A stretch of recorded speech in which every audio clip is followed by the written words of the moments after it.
Na ako'y good news sa inyo ha. Malipayon kayo ko karong adlaw no kay one of my follower nag-message gud siya sa kuha.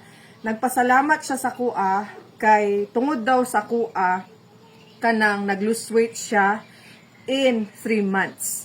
So from 72 kilos, 55 kilos na lang gud siya. So ako ang ipakita sa inyo ha karon kung unsa iyang gi-message sa ako. So nag-message siya bag-o lang gyud ana siya, ma'am, na-achieve ko na po ang goal ko. 72 kilos down to 55 kilos. Gusto ko na i-maintain ito. Still ga-fasting ako 20 hours, sometimes 16 hours. At 1 meal a day pa rin ako. What should I do now? So mo na yung picture guys, katong 72 kilos siya. Tung gasugod pa siya sa pag low carb. Ako walang tabunan ang nawong ni Sir Gamay kay for privacy purpose. So mauna ni siya karon 55 kilos. So makita na gyud ninyo diha nga nagkapanga na gyud si Sir no. So una sa tanan Sir no, i-congratulate di IT ka.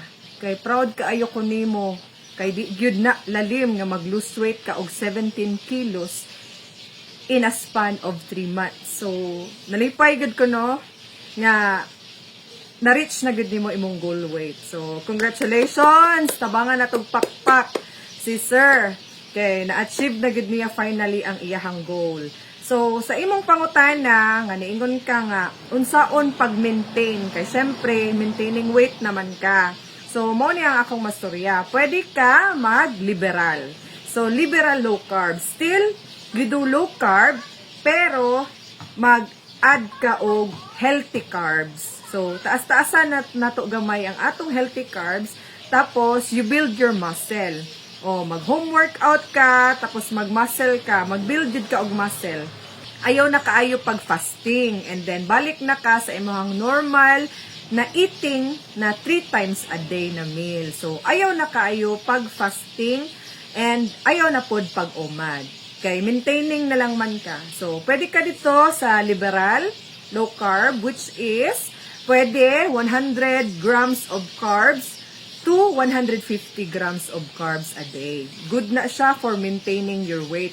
So, congratulations! O, nalipay kaayo ko. I-flex po dahil nako ni ang t-shirt nako guys, no? Ihatagan ko ni Dr. Pressy. O, ilahang sanina, no?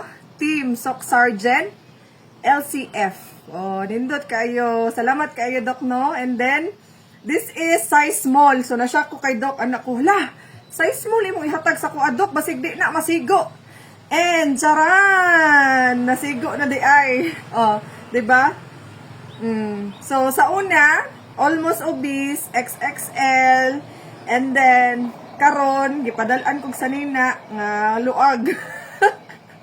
Luag man di ay, no? So ano ko kay Doc, sure ka Doc nga small imong ihatag sa kuha? So ano siya, yes, small to siya. So, pero natingala ko sa small nga, luag man kayo. Anyway, salamat kayo, Doc.